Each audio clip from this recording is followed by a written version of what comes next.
It is 9:57, so we're going to begin this program shortly. For those of you that just tuned in, we will be doing an activity that requires a pen and pencil. So I encourage you to get your materials out before the program starts. And I'm going to show you a little bit about where I am.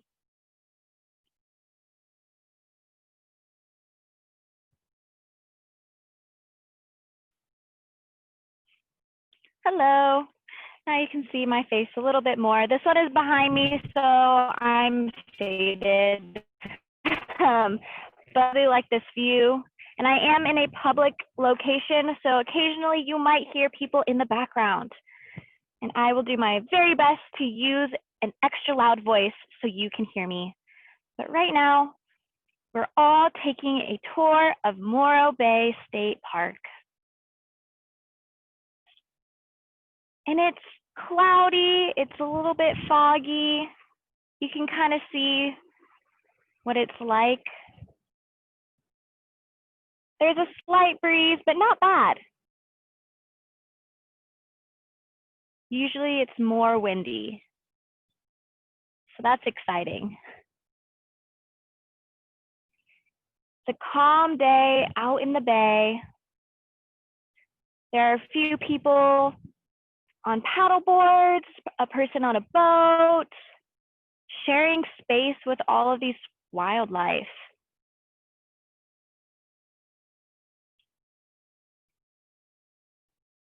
And those 3 smokestacks, that's what you're seeing on your screen right here. Those are 3 smokestacks. They used to be part of an energy, of a power plant that is no longer in use. It's a really cool feature of Morro Bay, have the 3 smokestacks.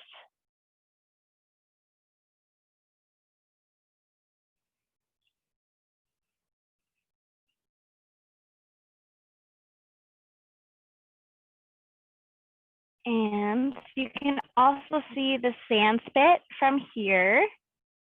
That's this barrier. This protects Morro Bay from the harsh waves of the Pacific Ocean. It's really cool. And now there's a big boat coming through. Right there.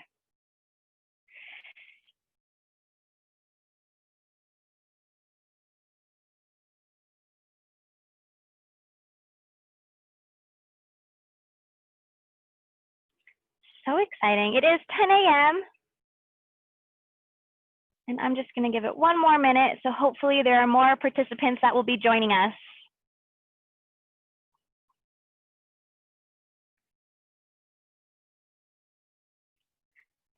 All right. Well, hello. Good morning. This beautiful day here in Morro Bay. My name is Mariana, and I am a park interpretive specialist for California State Parks. I work for this symbol that is on my hat. I'm so excited to be here with you all to bring Morro Bay State Park to your homes. Know this is some challenging times, and I hope that everyone is staying safe and healthy. And this is one of the best options that we can do is bring these awesome educational programs to your house. So I'm super excited to be a part of your experience in visiting Morro Bay State Park. For those that just tuned in, we will be doing an activity that requires a pen and paper or any type of writing utensil like a marker or anything like that for the activity that we're going to be doing in this program. So encourage you to take a moment to get those materials. I see there's people who are already raising their hands. That's awesome. I do want to kind of orientate you to what's on your screen.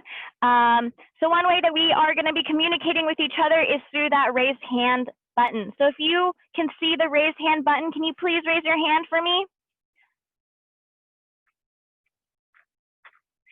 Awesome.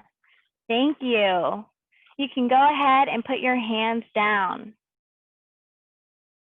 Nice. Well, If you have any questions throughout this program, please feel free to reach the Ports program pages on their social media platforms, Facebook, Instagram. Those are great ways that we can keep connected. And also, if you want to reach me specifically, you can do that through Morro Bay State Park's social media platforms as well. That's one way that we can answer your questions about wildlife or about Morro Bay State Park or about the special presentation that I have in store for you. So again, my name is Mariana and I am a park interpreter specialist for California State Parks, and we are visiting Morro Bay State Park. Morro Bay is located on the central coast of California. Ooh, there is an alarm going.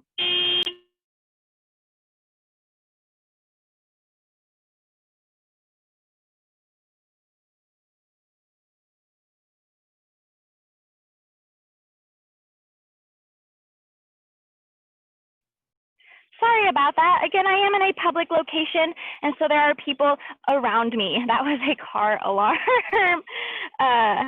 So sorry about that. Okay, so we are visiting Morro Bay State Park, and we are located on the central coast of California. And we are about 4 hours south of San Francisco and 4 hours north of Los Angeles. If you have ever been to Morro Bay State Park, raise your hand. There's just a few of you. Awesome. Welcome to Morro Bay State Park. And I also want to get to know who is in my audience. So if there are any third graders out there, could you please raise your hand? I want to see all the third graders that are watching this. Awesome. There's a lot of third graders. Why, hello.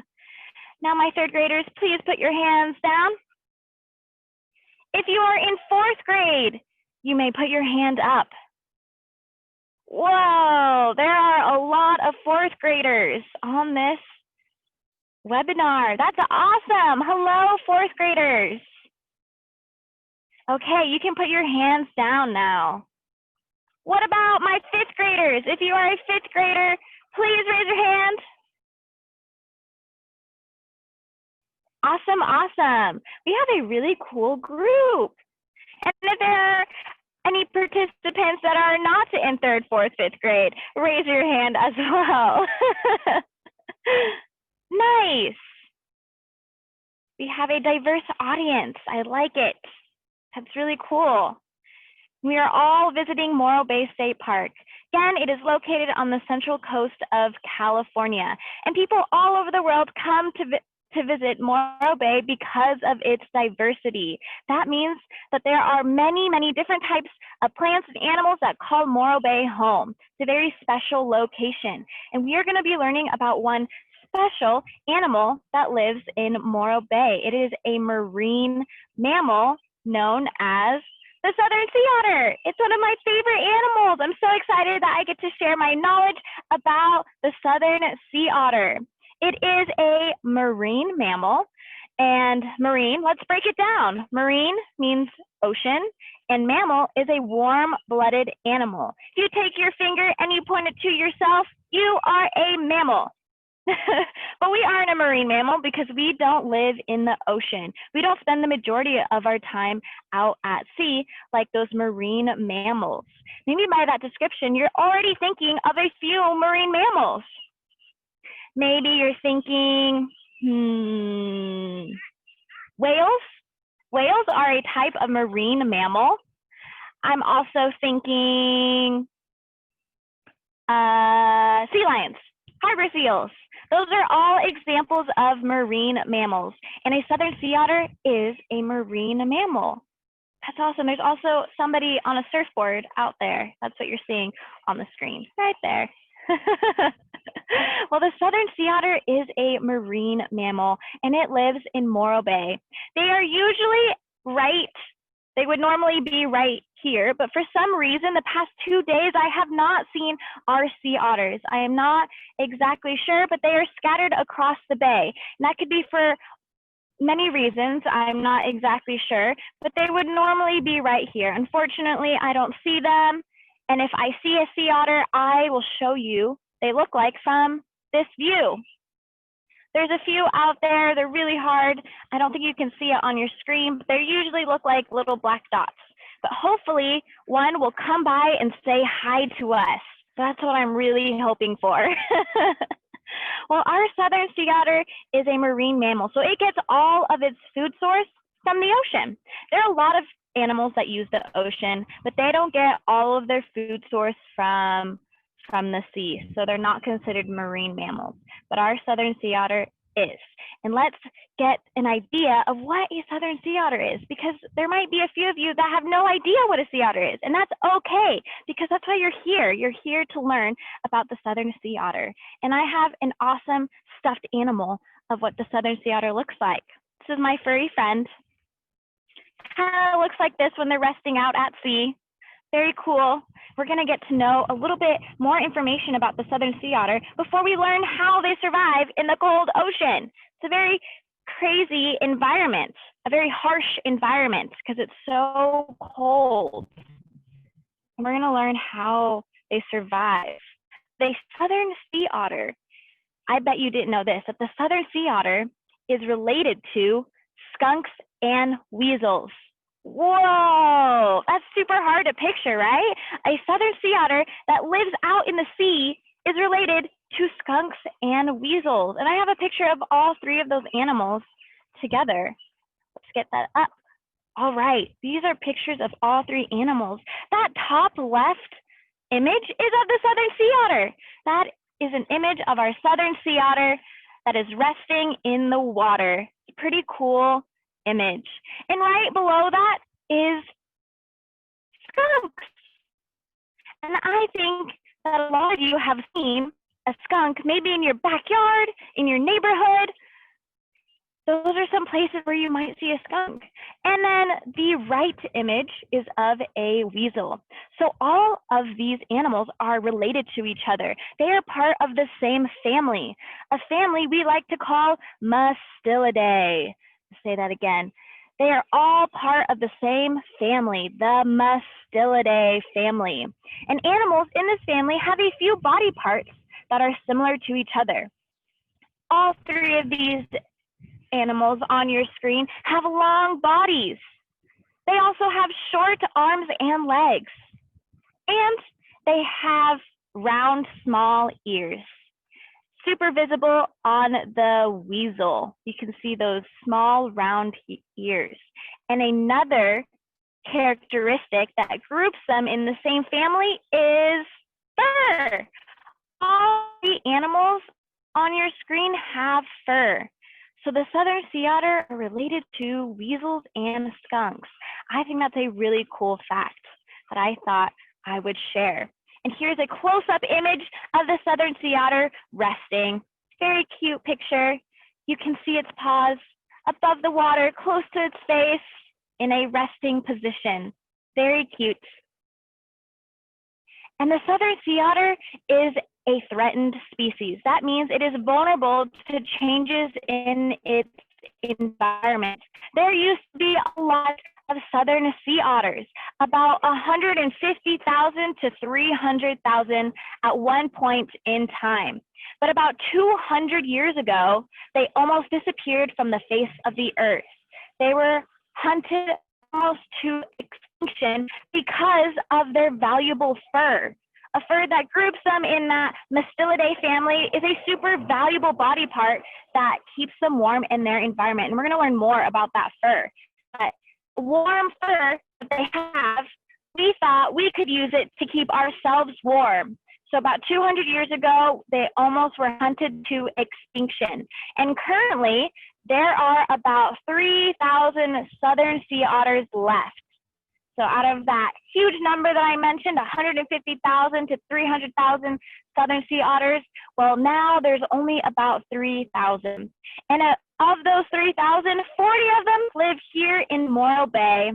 40, and again, they used to be right here. This is where they usually are located and resting, but unfortunately, they are not here at the moment.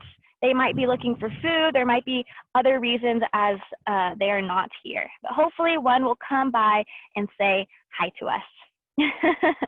And so there's about 40 that live here, and most of those are females. We have a lot of females that are in our population of the southern sea otter. And when I saw about a couple days ago, I saw about 4 baby sea otters. We call a baby sea otter a pup.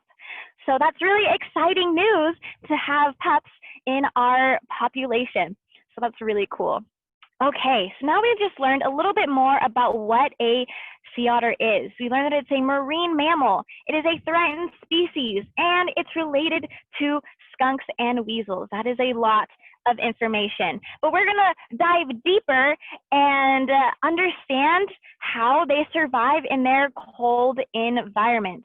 They have adaptations that allow them to survive in their environment. Raise your hand if you know what an adaptation is or what it means.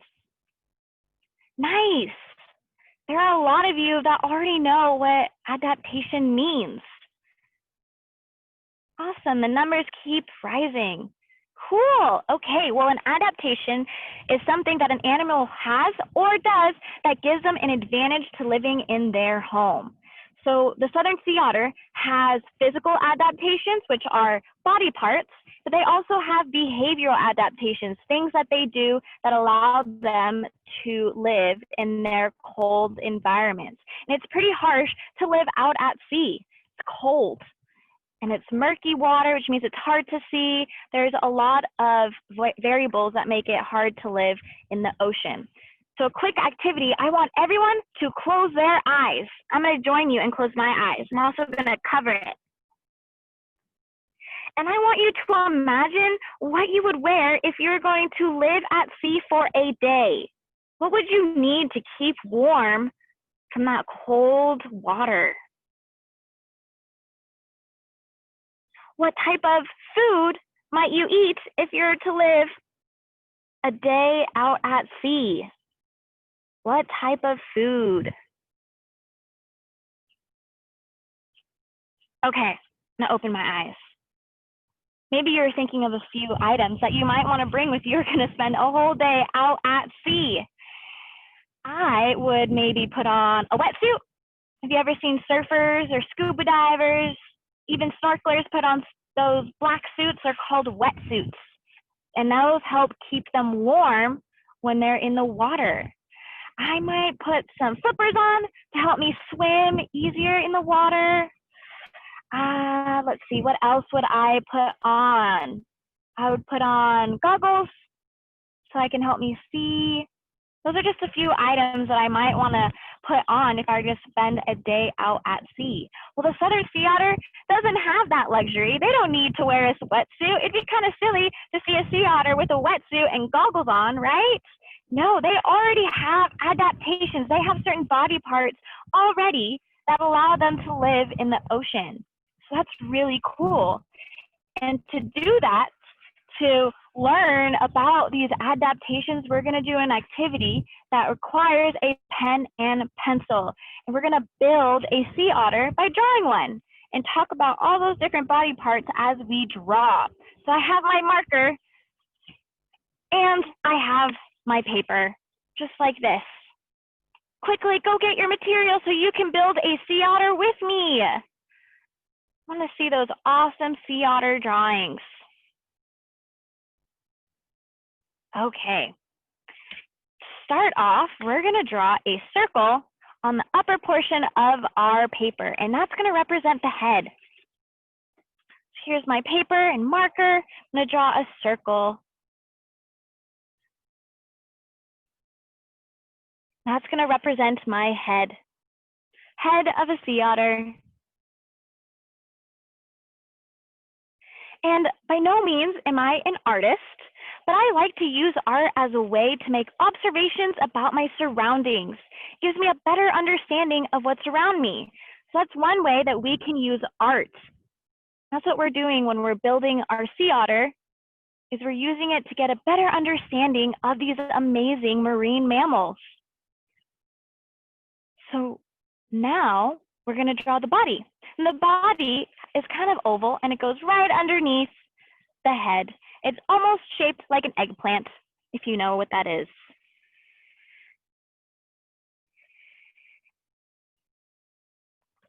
Okay, I have a head and I have a body. Maybe it already kind of looks like a sea otter. Maybe you can see it. You have the body, you have the head. Now let's draw some eyes and ears.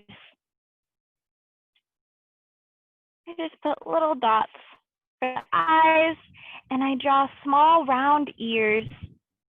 That characteristic that puts them in the Mastidae family. I'm gonna color my ears in.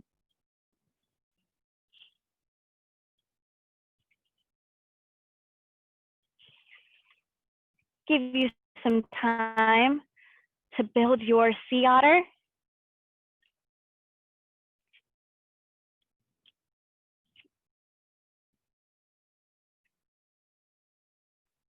The next step is a really important body part that keeps them warm in their environment. It was so valuable that they almost were hunted to extinction. Maybe you can think of what I said that was. It was fur. Sea otters have fur. So we're gonna draw that on our drawing. And I like to draw fur with like 3 little lines attached to each other, but you can do it any way you like. You can do squiggly lines, you can color in your sea otter to show that it has fur. That fur keeps them really warm. It's a really important adaptation that sea otters have. Unlike other marine mammals that I mentioned, like whales, dolphins, sea lions, sea otters don't have a layer of blubber or fat to keep them warm in the cold ocean. Instead, they rely on their fur. They have lots and lots of fur. They have the thickest fur in the entire animal kingdom. That's super thick. If you think of all the animals that have fur, well, the southern sea otter has the thickest fur out of the entire animal kingdom. Whoa, that's amazing. You might be thinking, how thick is thick? Well, if you put your hand just out like this, and we draw an imaginary square inch, so that's about a little square on the back of our hand, imaginary square inch, there's about 1 million strands of hair per square inch of a sea otter's body. Wow, that is a lot of fur to be mushed in to just a square inch, right? This is our imaginary square inch, and there's 1 million strands of hair per square inch of a sea otter's body. That, I can't even. That's so cool, right? Just on our head, on the top of our head, we have about 100,000 strands of hair. Just 100,000 strands of hair. That's pretty small compared to that 1 million strands of hair per square inch of a sea otter's body. That is an enormous difference. I feel like we barely have hair compared to that 1 million strands of hair per square inch. That is very thick fur that the sea otter has in order to stay warm in their environment. The sun is very bright. I don't think you can really see me. That's okay. And I have a picture of that amazing thick fur. Oh, there we go.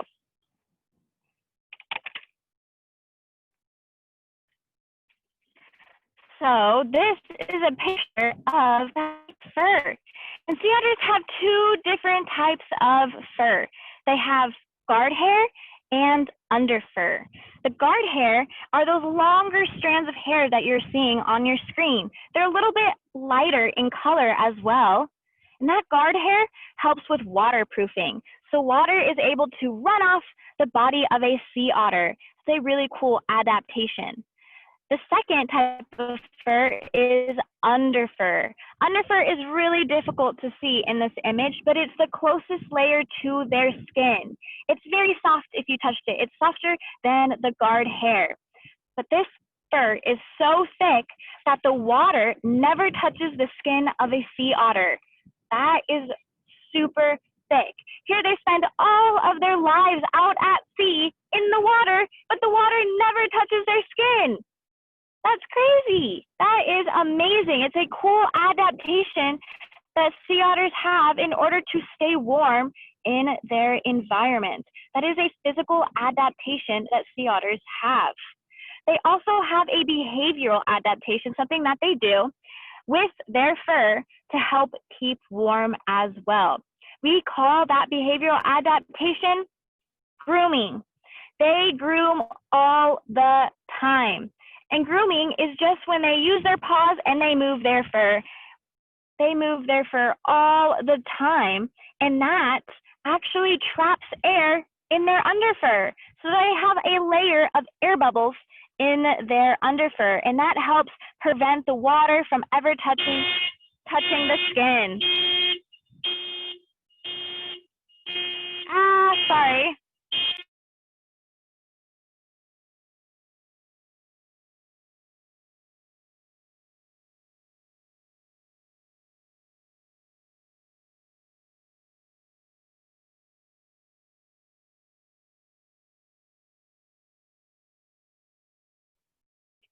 Sorry about that. Another car alarm. Hopefully that doesn't happen again. It's very unusual for this type of incident. So again, we were talking about that fur, super thick, 1 million strands of hair per square inch, but also they do that behavioral adaptation grooming that keeps them warm because it puts a layer of air bubbles in their underfur. I think that's a unique adaptation that sea otters have. So they groom a lot. They groom, rest, groom, eat, groom, repeat. They do that cycle all day in order to stay warm. And grooming, again, is just when they use their hands and they just move their fur around all the time. They groom constantly. So we learned about that physical adaptation of how thick their fur is, but also that behavioral adaptation of grooming. Let's get back to our drawing. Okay. It's starting to look a little bit more like a sea otter now that we drew that fur.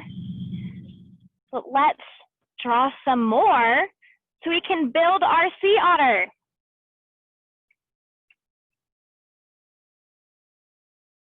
Okay, I'm gonna draw a nose, and that's just an upside down triangle that I do.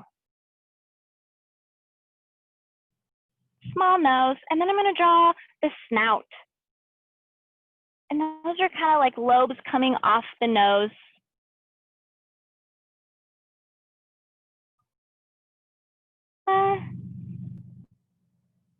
And on their snout,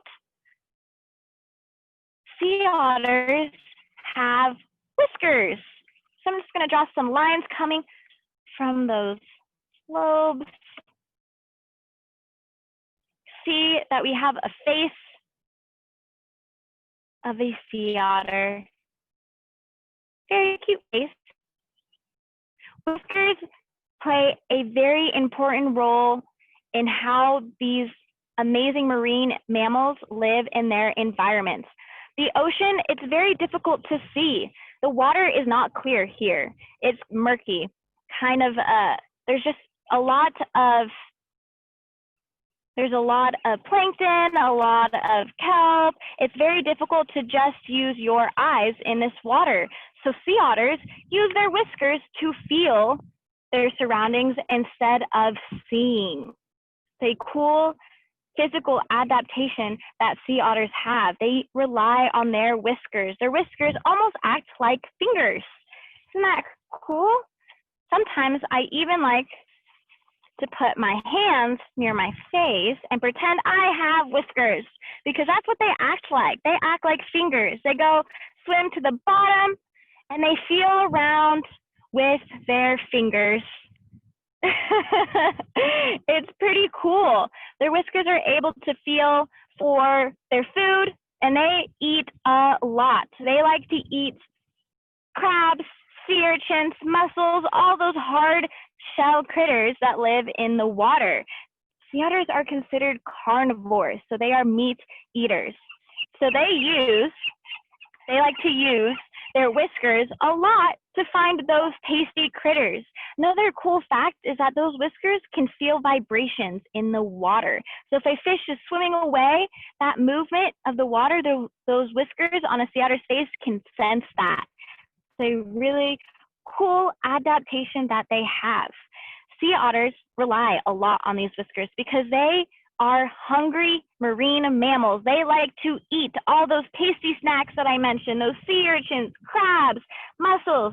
They want lots of food, and food is one way to stay warm in their environment. By eating a lot, they're able to maintain a warm body temperature. So eating is a very important part of their daily activity, and they eat about 25% of their weight.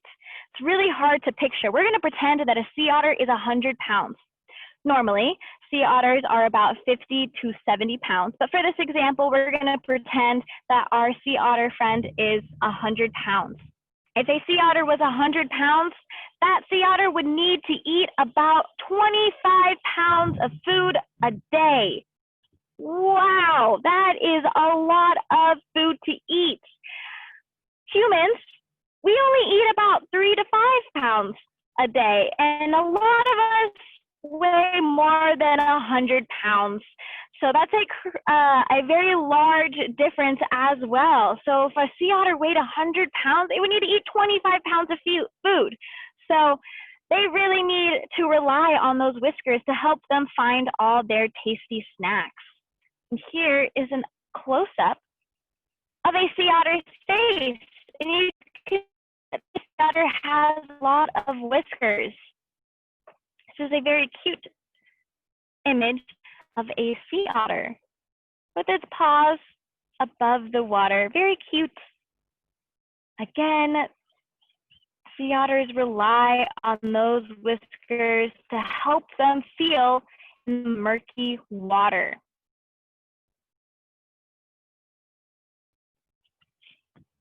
So we have our head, body, some facial features on our drawing, and we included those awesome whiskers. And we talked about how thick a fur sea otters have in order to keep warm. Let's keep going. Okay, sea otters have paws, so let's add that to our drawing.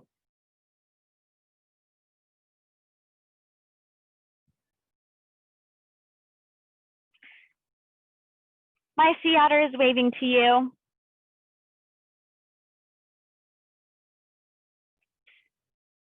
These paws are used for a lot of different activities. Those paws are used for grooming. Remember I mentioned how important grooming is? Moving their fur around, getting air bubbles trapped in their fur. So paws are used for grooming. Their paws are also used, like their whiskers, to find food in the murky water. And paws also help them break open those hard-shelled, tasty snacks.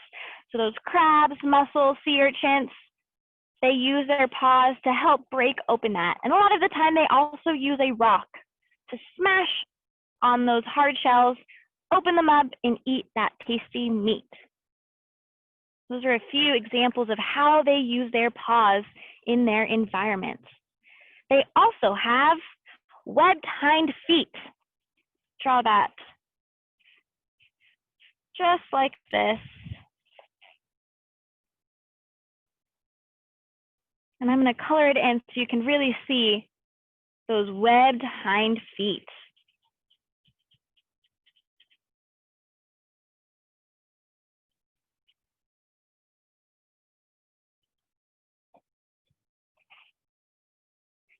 Sea otters, the southern sea otter, is the only animal to have paws for front hands and webbed hind feet.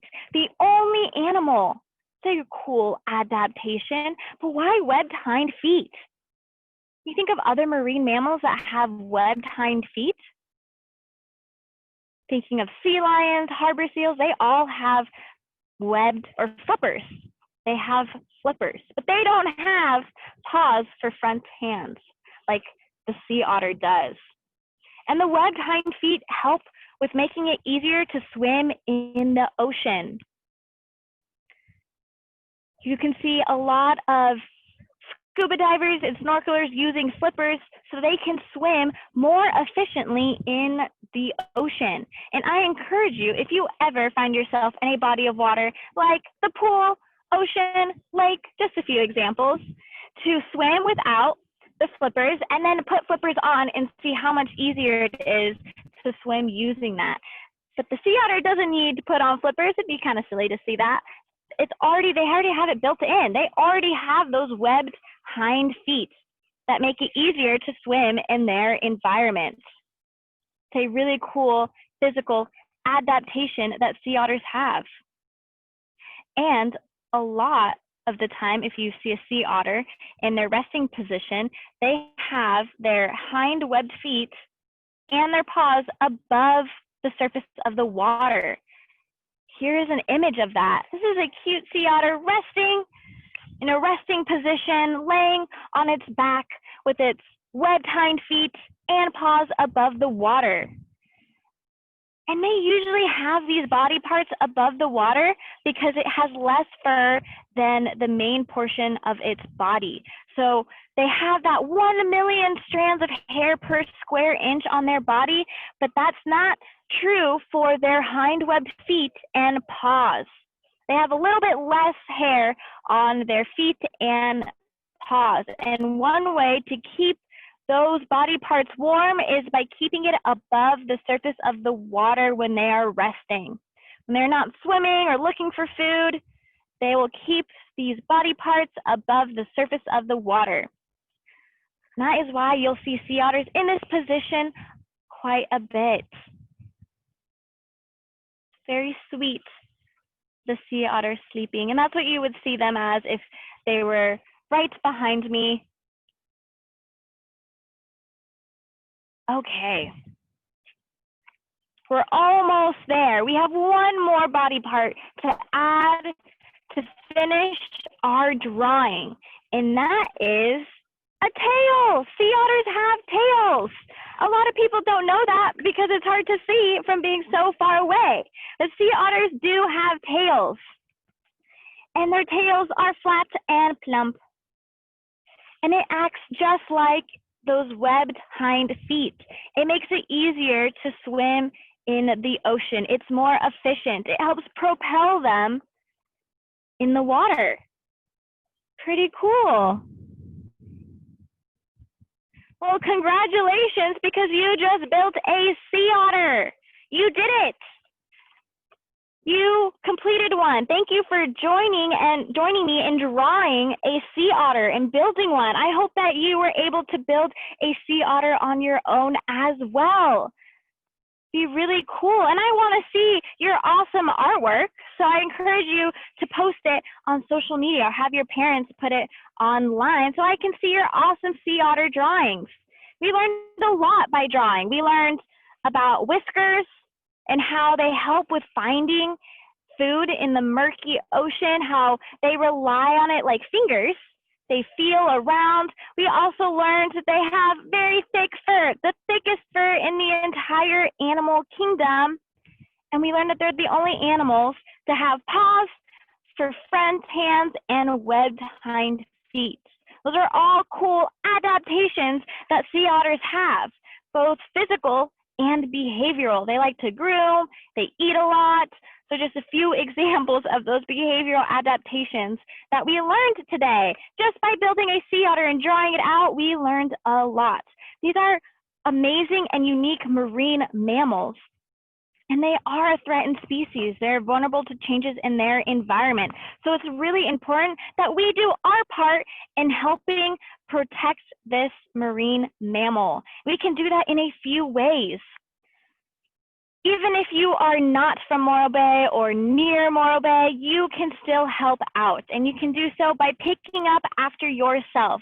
It is really important to pick up after yourself or others as well. And I encourage, if you're ever outside, to look around at the ground and try to pick up all the trash that you see. Only leave your footprints behind, because trash does travel. Even if you're not near the ocean, trash that is not put in proper areas like trash cans or recycling bins can still find its way to the ocean by flowing through the creeks, streams, rivers that are near you. So even if you're not nearby, picking up after yourself is always helpful. It is helpful in keeping a healthy environment, which means healthy wildlife and healthy people. And we want to be healthy. So let's keep our environment clean for everyone and everything. It's a really awesome way of helping keep this marine mammal healthy. So picking up after ourselves. And the second is, if you're ever visiting a sea otter, or if you're ever visiting a location where a sea otter is located, we want to respect their space. We want to be mindful. And we can do that by staying about 5 kayak lengths away from a sea otter. And if a sea otter is looking at you, you are too close. There are a few people that are using the bay. That is really cool. But if there were sea otters in this water, we would hope that these individuals would give them space, and they would stay about 5 kayak lengths away from a sea otter. Sometimes we get too close and that scares them. They're just like us. I would be scared if a stranger came into my home. Well, the sea otters feel the same way. If a stranger came into their home, they're going to be scared, and they're going to use their energy to swim away. Energy that could be used to help grooming or finding food. We don't want that. We want them to use the energy for things that allow them to survive in their environment. Because this is a harsh home, right? It's a really cold water, and they're doing their very best to live in their environment. And they have all these amazing adaptations that we learned about in order to survive. So getting too close, we call that a human disturbance. We want to limit how many times we disturb these amazing marine mammals. So again, we want to stay about 5 kayak lengths away. And if a sea otter is looking at you, you are too close. So those are 2 ways that we can help protect